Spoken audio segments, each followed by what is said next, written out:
Welcome to Lore Legends, a subset of lore episodes that explore the strange tales we whisper in the dark, even if they can't always be proven by the history books. So if you're ready, let's begin.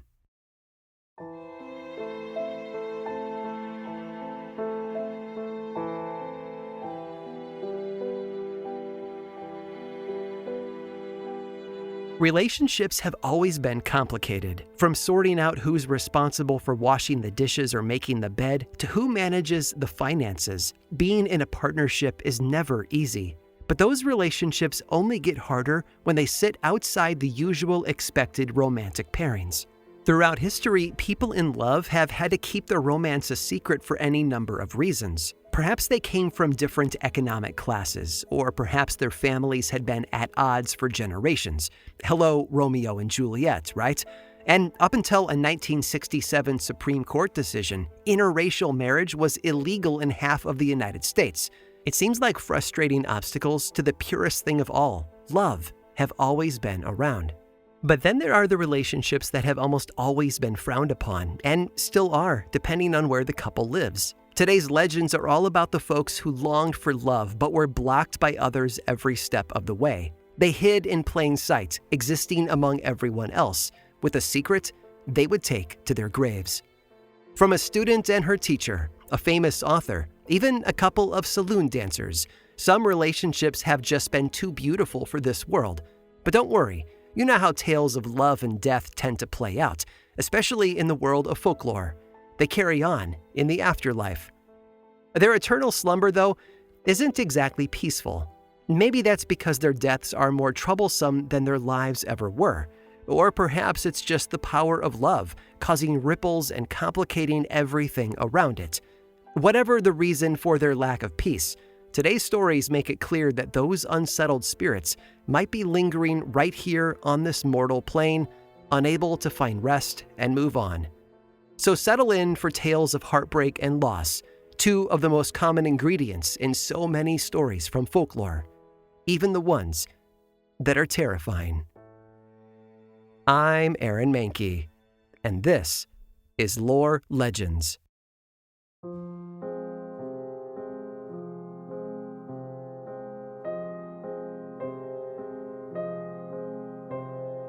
On March 30th of 1778, two Irish women ran away from home. But this wasn't a pair of angsty teenagers angry at their parents. Sarah Ponsonby was 23 years of age, and Lady Eleanor Butler was 39. The two had met 10 years earlier when Eleanor had been hired to tutor Sarah. Sarah was enrolled in a boarding school that happened to be across the way from the Butler family castle in Kilkenny. And it wasn't long before they discovered they both shared a passion for writing and literature. Their friendship blossomed quickly. Unfortunately, people in town started to talk. Rumors began to swirl about the two women who were well past marrying age and spent all their time together. Eleanor's parents were Catholic and believed sending her to a convent was the best course of action, while Sarah's Anglican guardians tried to marry her off to a more appropriate suitor, someone who also happened to be her elderly second cousin, Sir William Founds. Unwilling to tie herself to a man so many years older than herself, never mind one only just a couple branches away on her family tree, Sarah pulled on some men's clothing one night and leapt out of her window. By her side was her dog, Frisk, and for good measure, a gun. Meanwhile, Lady Eleanor, also dressed in men's clothing, had already ridden away on one of her family's horses and hid inside Sarah's barn. Once together, they escaped to the coast, where they awaited a ship to take them to England. When their families noticed they were gone, though, a search party was sent out after them. They'd been hiding in yet another barn, awaiting their freedom, when Sarah's dog began barking. Alerted by the sound, the search party found the pair and dragged them back to their respective homes. After that, Eleanor was locked in her sister's house while her family searched for a convent that would take her in. And as for Sarah, she fell seriously ill with a bad fever. But Eleanor couldn't stay away. She secretly moved into Sarah's house with the help of the maid, a lady named Mary Carroll. Almost 2 weeks later, though, Eleanor was discovered there. But rather than separate them again, they were given an offer: leave Ireland forever, and they'll receive a modest allowance. And so on May 9th of 1778, the pair headed for Wales, with the maid Mary in tow. After 2 years of traveling, Eleanor and Sarah finally settled down in a house near Llangollen in the north of the country. It was this picturesque and rustic area, isolated enough from the city but close enough to let them feel like they were still part of a community. They called their new home Plas Newydd, meaning New Hall in Welsh, and the neighbors were fascinated. Many notable figures came to visit the couple while they lived there, including Princess Caroline of Wales and literary figures William Wordsworth and Lord Byron. Their home also wound up in the local newspapers on more than one occasion. Now, there's no proof that the pair had a physical relationship, but there was certainly a massive amount of love between them. Thanks to letters and journals that they wrote, it was clear that they considered themselves married and were accepted by their friends as such. But not everyone welcomed their untraditional marriage. The press remarked on Eleanor's appearance as masculine and how she looked like, and I quote, "a young man if we accept the petticoats which she still retains." It eventually got bad enough that Sarah and Eleanor thought about suing for libel, but were advised to reconsider, lest they draw even more unwanted scrutiny. And so the couple, along with their maid, Mary Carroll, lived happily together until Mary's death in 1809. Eleanor passed away 20 years later, and Sarah followed in 1831. The women were buried in a 3-sided grave in a local churchyard. But not long after Sarah's passing, rumors started to circulate about Plas Newydd. People had begun to whisper that the house was haunted. According to witnesses, eerie mists and strange lights could be seen in the photos taken of the house. Some who have been inside have reported footsteps coming from inside locked rooms. Others have spoken of mysterious cold spots and random, impossible-to-locate knocking sounds. Back in the 1930s, a woman named Dr. Mary Gordon, one of the first female physicians from England, was advised by psychologist Carl Jung to visit Llangollen after experiencing a vivid dream about it one night. She hadn't been there since she was a child and didn't even remember going to Plas Newydd, yet as soon as she entered the property, she felt 2 distinct presences within. On another visit later, she reported that she heard barking coming from a nearby hillside where Sarah and Eleanor had once gathered holly. She wrote, "Just at the moment I saw them, they turned their heads and appeared to me. They were sitting so still that I thought they were in some kind of sleep, but in a couple of seconds they seemed to wake and touched one another as if to call attention to my advent and peered at me as though they were uncertain of my reality." Dr. Gordon claimed that she actually had a conversation with the ghostly couple and told them that their journals had been published, much to their shock. The spirits then invited her to meet with them inside the home at 9:45 the following evening. Dr. Gordon agreed. She arrived and took a seat on the sofa in the library. After some time, just as she was growing tired, the ghostly figures of both women appeared. Lady Eleanor took a seat right beside her, while Sarah seated into a nearby chair.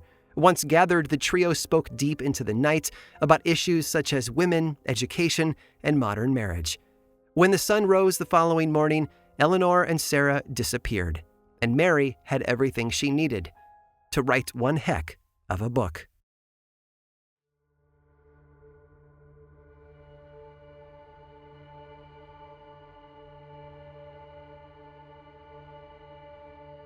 Hauntings in Great Britain didn't start in the late 1700s. Reports of them go back a lot further than that, and one of the older tales on record is quite a doozy. It all began in 1284 with the birth of Edward II in Carnarvon, Wales. After the death of his father, King Edward I, in July of 1307, the heir apparent ascended to the throne, but not without burning a few bridges along the way. As one of his first actions as king, he appointed all of his late father's opponents to the highest offices in his kingdom. He also made a man named Pierce Gaveston his chief advisor and the Earl of Cornwall. But it was a decision that didn't make the barons too happy. Although that didn't matter, right? Because Edward was in charge. Now, maybe it didn't help that Gaveston had been raised as the foster brother to Edward. So his new power could have been seen by others as a whole lot of nepotism. The two men met around 1300 when they were in their teens, and they quickly became the closest of friends. Gaveston was good-looking and athletic, and Edward admired him greatly. Unfortunately, not everyone appreciated their close-knit friendship. Edward's father, the king at the time, banished young Gaveston from the country only months before his son took the throne. But young Edward couldn't bear to see his friend leave without a proper send-off, so he gifted him with a bunch of nice things. A couple of high-quality outfits, plus some swans, herons, and 5 horses. You know, the typical going-away gifts. And then, as if that weren't enough, Edward joined him on his journey to Dover, accompanied by 2 minstrels, sort of the medieval equivalent of one friend helping another move to college with a stack of road trip mixtapes on the seat between them. I'm sure it was fun. But it was clear that the pair were more than friends, and it was hard to imagine the prince forgetting someone so close to him. So, right after his father died, even before the late king was cold in the ground, the newly enthroned Edward II called Gaveston back, and to make things official, Pierce married the king's niece, Margaret, to further cement his position within the royal family. And then, in January of 1308, 23-year-old Edward departed for France to marry Isabella, the teenage daughter of the French king. When he did, he left Gaveston in charge. Edward was gone for an entire month, and when he returned to England with his bride, one chronicler reported that he greeted Gaveston with kisses and repeated embraces. This only further alienated the Earl among the various political figures present at the king's return. Remember, royal favor was like gold to these nobles. I'm sure everyone was vying for the king's attention. The fact that one guy seemed to be getting all of it could not have sat well with the others. Another similar scene occurred later that same month at Edward and Isabella's coronation as king and queen. At the ceremony, Gaveston took center stage as he walked ahead of the king, the royal crown in his hands. He also got to fasten the left ceremonial spur onto the king's foot, while Isabella's uncle took care of the right. Every step of the way, no pun intended, Pierce Gaveston was there, at the king's side. Days after the coronation, Parliament met in a session that allegedly focused on how much everyone hated Pierce Gaveston. They resented him for the power that he held over the king, and there was even talk of removing him from his perch, by any means necessary. In August of 1311, a group of 21 English barons joined forces and wrote the Ordinances, which demanded that Edward banish Gaveston, just as his father had done.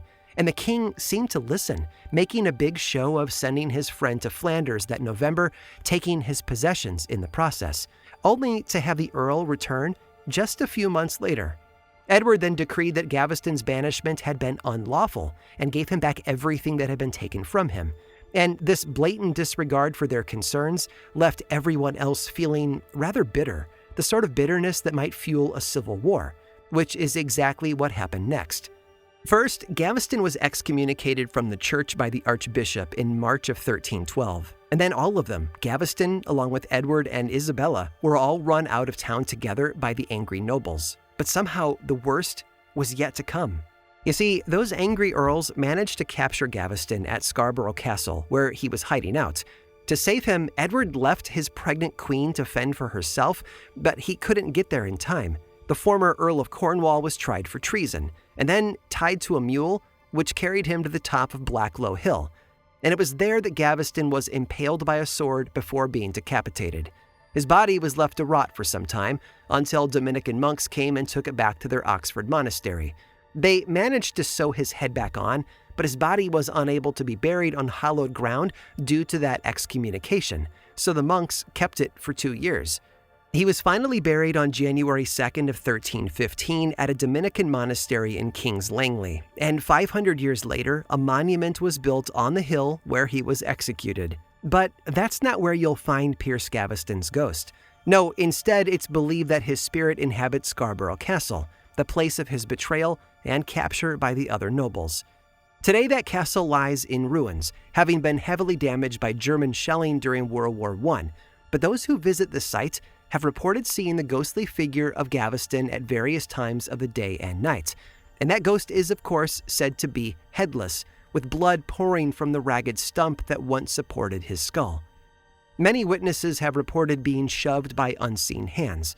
Others have heard the sounds of footsteps in the distance, and perhaps most alarmingly, Gaveston's ghost has been known to tempt people toward the edge of the castle's battlements or the nearby cliffs before attempting to push them over the edge. If that's true, it means that his spirit isn't just restless, it's also angry, and it wants revenge.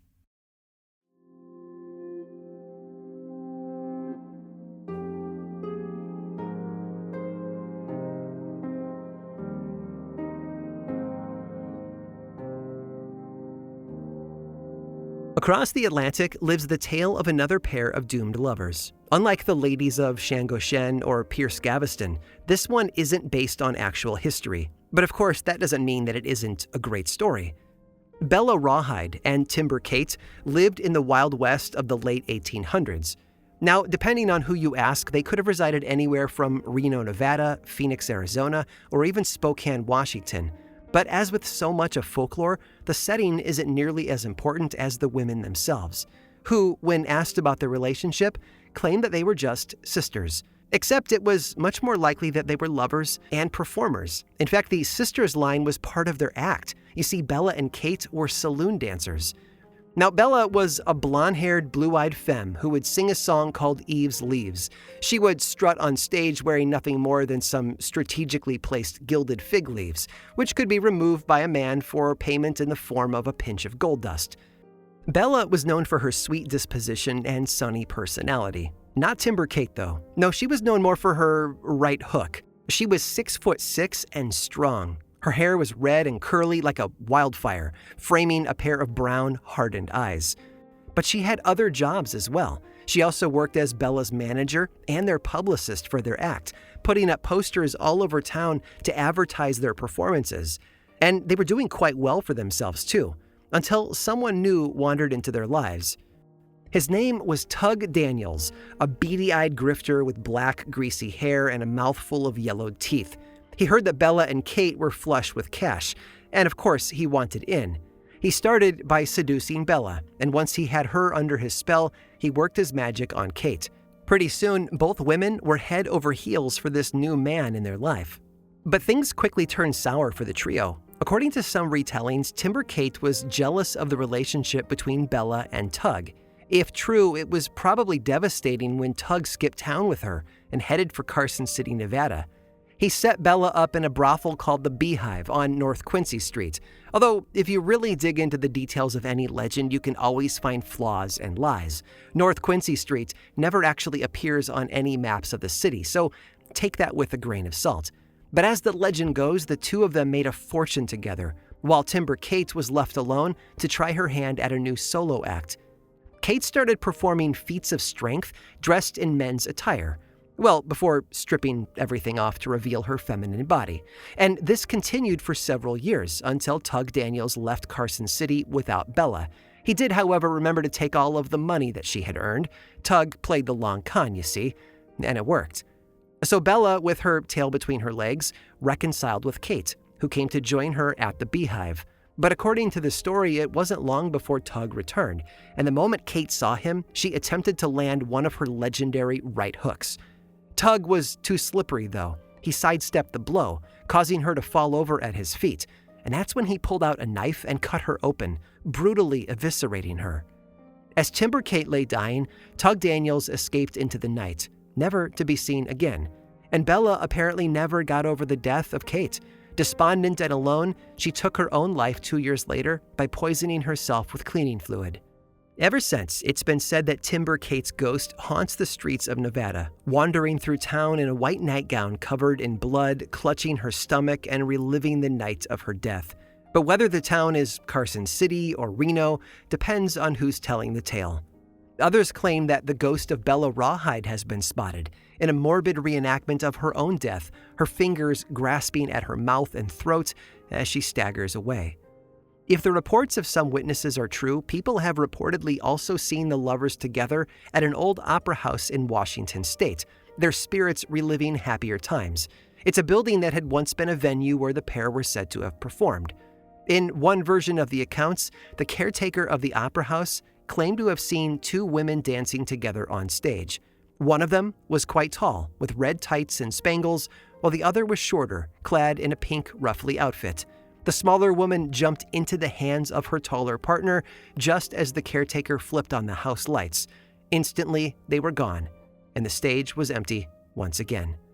And if I'm honest, I think that's the legend that I would prefer to remember. A pair of troubled souls left to spend eternity doing what they love rather than reliving the worst moments of their lives over and over again. Folklore, after all, has enough horror and violence. Considering what Bella and Kate went through, they deserve to have some peace.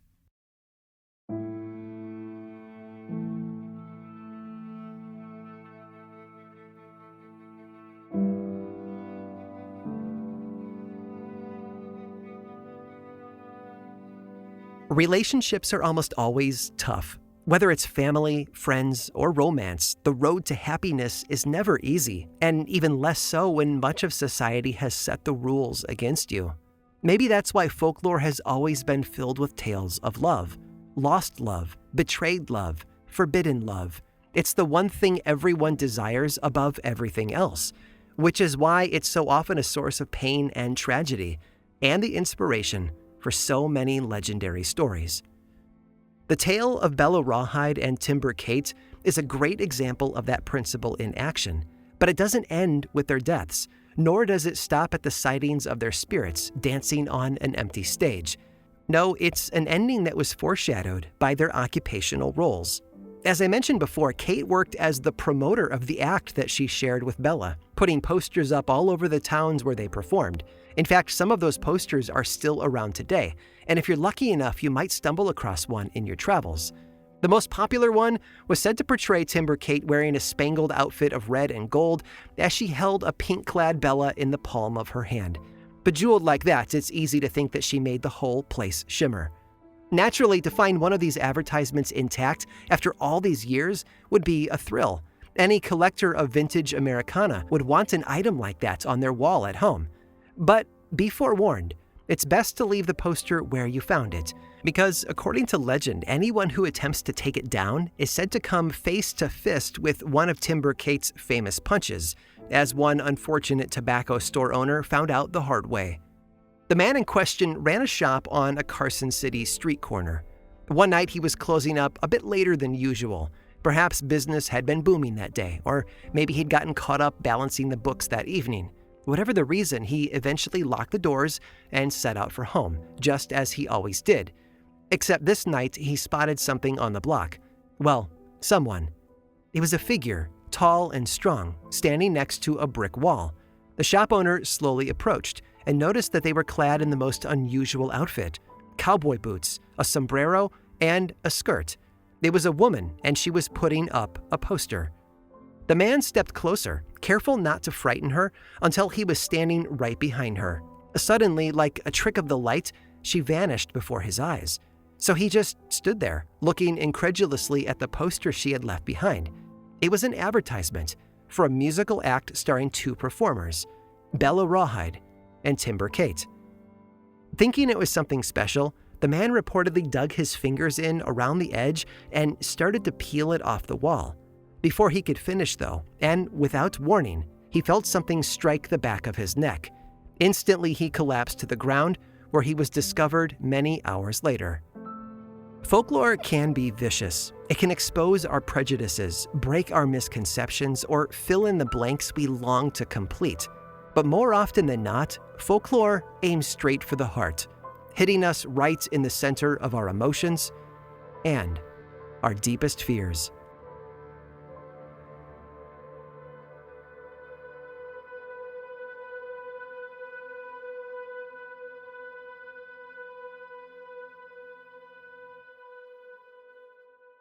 I hope you enjoyed today's journey through the legends spanning the troubled waters of love and social boundaries. Apparently, no one is safe from folklore, and people like Timber Kate and Pierce Gaveston have been right there in the pages of history, showing us the dangers of romance. But we're not done quite yet. I've saved one more tale of troubled love to share with you, and it's bound to give you chills. Stick around through this brief sponsor break, and I'll tell you all about it.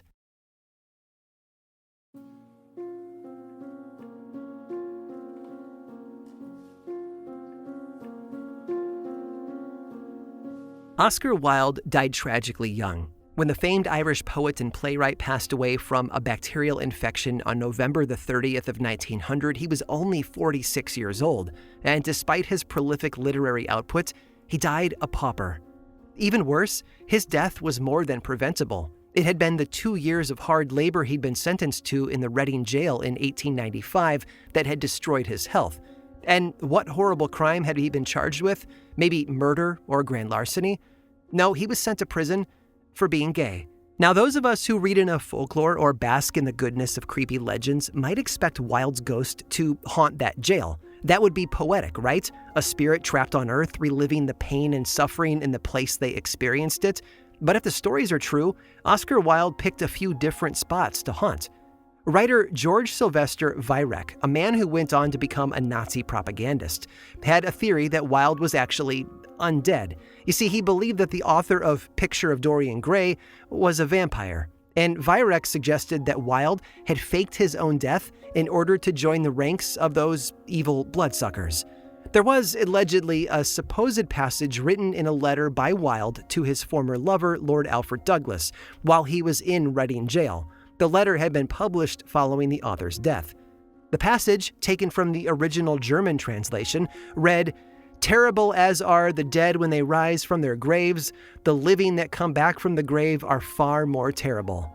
But of course, not everyone believed Virek's wild claim. In 1905, a group of Italian intellectuals claimed to have met Oscar Wilde's spirit, and they asked him what he had thought about his trial, to which the ghost replied, "It was typically English, perjurers, hypocrites, Puritans." Shifting locations a bit, some visitors to the Waverley Inn in Halifax, Nova Scotia have also reported seeing Oscar Wilde, hovering outside one of the rooms that he used to stay in on his visits. He's often been spotted wearing a wide-brimmed hat with a cape draped across his shoulders. Even Wilde's own nephew, the poet Arthur Cravan, had several encounters with his uncle's spirit. He published depictions of two of those accounts in the Parisian literary magazine that he founded in 1912 called Maintenant. In the first one, published under the pseudonym W. Cooper, he described his uncle's ghost as having a, and I quote, "Greek profile, aristocratic nose, and a sculpted mouth curved like an antique mask." He claimed that his uncle entered the room the way a French king might, with an elegant nonchalance. The second article discussed Wilde's appearance in Craven's Paris apartment. It happened on a rainy night, and the ghost was in a far different state than before. He was rotund, with big arms and legs, yet small feet. They talked for a while before Cravan turned on him and yelled at him to leave, calling him a bum and a good-for-nothing. The spirit left, seemingly forever, but eventually returned, as Cravan wrote, "a desolate man." 12 years after that, the medium Hester Travers Smith published a collection of messages that she received from Oscar Wilde from beyond the grave, titled Oscar Wilde from Purgatory. Apparently, he demonstrated his usual clever wit while complaining about the afterlife, saying, "Being dead is the most boring experience in life. That is, if one accepts being married or dining with a schoolmaster." And finally, Wilde's ghost is believed to haunt Oxford's Magdalen College, which he attended on a classics scholarship. A student attending there in 1934 claimed to have seen the late author gliding across the quad in his graduation gown. That same year, his ghost was spotted in various dorms as well, close to where he had stayed as a student. Even today, Magdalen College students still encounter Wilde's spirit from time to time. He's been seen looking out from balcony windows and even steering a boat beneath Magdalen Bridge, which honestly sounds like a pretty nice way to spend one's afterlife. Or, as Wilde once wrote himself, "Death must be so beautiful, to lie in the soft brown earth with the grasses waving above one's head and listen to silence, to have no yesterday and no tomorrow, to forget time, to forgive life, and to be at peace."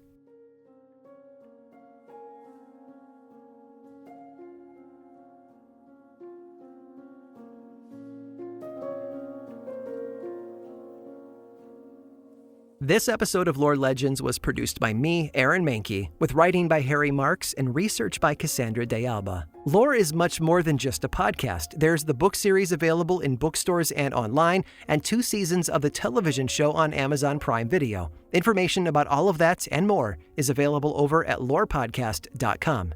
Don't like the ads? I've got a solution for you. There's a paid version of Lore on Apple Podcasts and Patreon that's 100% ad-free. Plus, subscribers get weekly mini episodes called Lore Bites. It's a bargain for all of that ad-free storytelling and a great way to support this show and the team behind it. And you can also follow this show on YouTube, Threads, Facebook, and Instagram. Just search for Lore Podcast, all one word, and then click that follow button. And when you do, say hi. I like it when people say hi. And as always, thanks for listening.